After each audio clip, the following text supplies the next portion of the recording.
Hello friends नमस्कार। तो friends देखंतु जंगल विभाग रे बहुत बड़ नियुक्ति आसी आइछि। सैलरी आपनकर 25,000 दरमा रहिबो, 25,000 रु 40,000 दरमा पर्यंत रहिबो।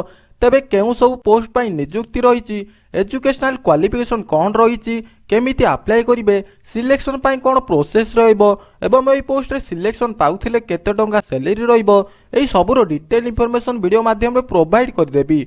जदि एथिरे अप्लाई करबा को इंटरेस्ट रखुचंती वीडियो को संपूर्ण देखि नेबे। वीडियोटी जदि आपण मानक भल लागिबो गोटे लाइक करिवे, चैनल को नुआ करि आसीथिले निहाती भाबरे सब्सक्राइब करी bell notification to all button रे सेट करिवे, जहा द्वारा आपण समस्ते निज निज जिल्लार समस्त जॉब रो नोटिफिकेशन प्रथमे पाई परिबे। तेबे वर्तमान आसंतु देखिनेबा कोन रहिছে नियुक्तिर डिटेल इन्फॉर्मेशन टी। तो फ्रेंड्स देखंतु प्रथमे आपण माने निज मोबाइल माध्यम रे गूगल क्रोम टी ओपन करंतु। ओपन करि सारिबा पर आपण माने सर्च करंतु ओडिशा गवर्नमेंट जॉब एक्सवाइजेड। आपण माने Odisha government job XYZ search करि सारिबा पर देखंतु एई भली किछि वेबसाइट शो करिवो। एई वेबसाइट ऊपर क्लिक करू बोले क्लिक करंतु। एई वेबसाइट ऊपर क्लिक करि सारिबा पर फ्रेंड्स देखंतु एई भली किछि शो करिवो वेबसाइट समस्त कैंडिडेट पई। तो फ्रेंड्स मु वीडियो डिस्क्रिप्शन रे मध्य आपनक वेबसाइट लिंक पिन करि देइछि, आपण माने सेठा को जाई मध्य विजिट करि परिबे एई वेबसाइट ऊपर। तो फ्रेंड्स देखंतु मु कहि रखतिली जंगल विभाग रे नियुक्ति रहिछि। देखंतु जंगल विभाग नियुक्ति 25,000 रु 40,000 दरमा रहउछि। एई ऊपर क्लिक करंतु।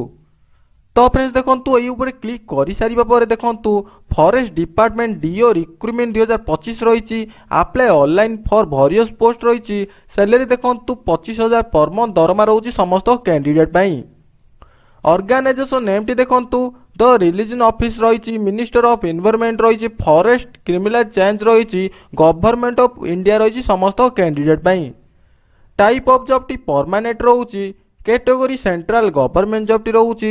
नेम ऑफ द पोस्ट देखंतु डीओ पोस्ट रहिछि, काउंसिल पोस्ट रहिछि समस्त कैंडिडेट पई। एप्लीकेशन मोड टी देखंतु ऑफलाइन थ्रू ईमेल माध्यम रे आपण माने आवेदन करि परिबे।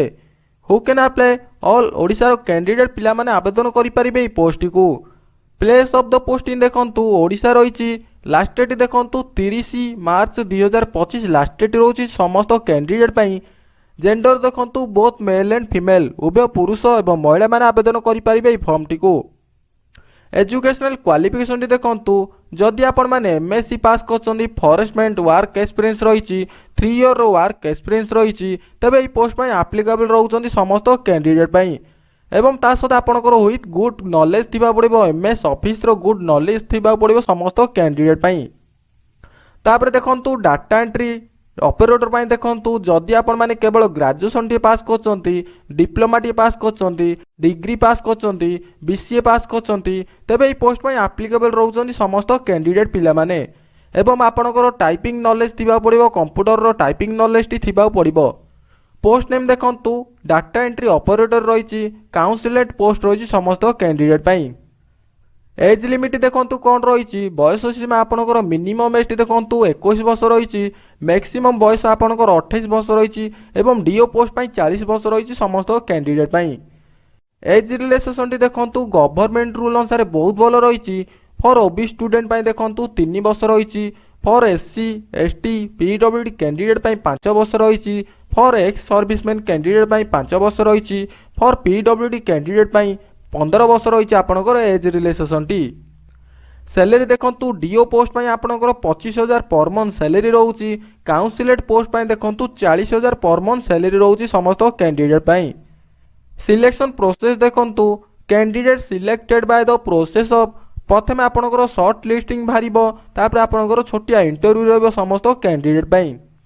शॉर्ट लिस्टिंग देखंतु आपण माने जेतेबेले आवेदन करिवे, आवेदन करि सारिबा पर आपण मानकर एकेडमिक क्वालिफिकेशन अनुसार आपनकर शॉर्ट लिस्टिंग भारिबो समस्त कैंडिडेट पई। तार आपण को डका जिवो एवं आपण को डाकी सारिबा पर आपनकर गोटे इंटरव्यू रहइबो, तापर आपनकर फाइनल सिलेक्शन रहइबो समस्त कैंडिडेट पई। एप्लीकेशन फीस देखंतु general candidate, EWS candidate, OBC candidate, PhD candidate एवं देखंतु एससी एसटी कैंडिडेट समस्त कैंडिडेट पई फ्री रहिछि। समस्ते मागेनार आवेदन करि परिबे फॉर्म टी को। Forest department recruitment 2025 important document कौन कौन सब डॉक्यूमेंट दरकार होछि देखंतु 10th +2 एवं डिप्लोमा +3 सर्टिफिकेट, बीसीए सर्टिफिकेट समस्त कैंडिडेट पई दरकार रहिबो। Certificate indicating by the date of birth माने 10th सर्टिफिकेट दरकार रहिबो।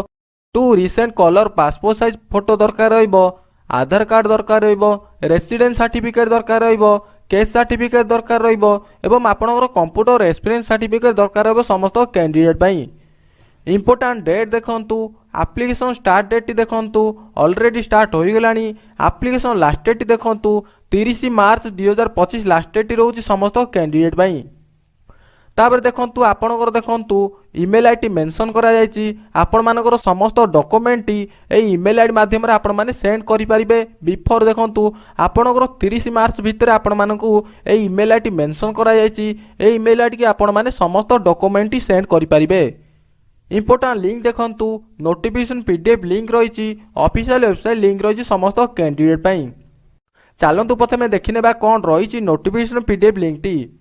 क्लिक योर उपरे क्लिक करि सारिबा पर देखंतु फॉरेस्ट डीओ पीडीएफ टी शो करिवो समस्त कैंडिडेट पई। एई होछि से पीडीएफ टी।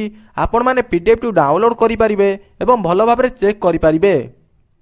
तो फ्रेंड्स देखंतु पीडीएफ टी लोडिंग रहउछि। देखंतु पीडीएफ टी रे आपनकर 6 टी पेज रहउछि समस्त कैंडिडेट पई।